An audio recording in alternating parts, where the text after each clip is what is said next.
এইটো চোৱা কয়া ছিঙি আনিছোঁ মই খাবৰ কাৰণে।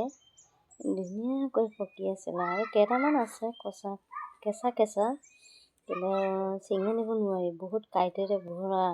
এইটো এটাই আনিছোঁ, দেখিছানে? এই চোৱা, কয়া খাবলৈ মন গ'লে বাগান যদি আছে বা হেৰিয়ে যদি আছে তাত যাবা, যাই কেনে কয়া এটা পকিছে যদি গোন্ধ ওলাই আছে তেতিয়াহ'লে লৈ আহিবা, আনি কেনে নহয় ধুনীয়াকৈ খাবা।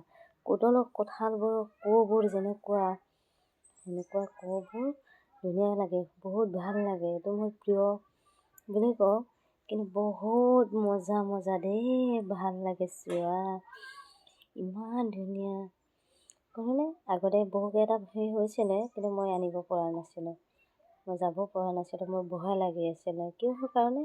সাপৰ কাৰণে, সাপে কামুৰিব মোক, সেইটোৱে ভয় কৰি আছিলোঁ। কিন্তু আজি ভয় কৰা নাই। কিয়? হাজবেণ্ডে মোৰ ৰৈ আছিলে। হাজবেণ্ডে ক'লে যোৱা, তোমাৰ যদি সাহস আছে এইটো ছিঙি আনা।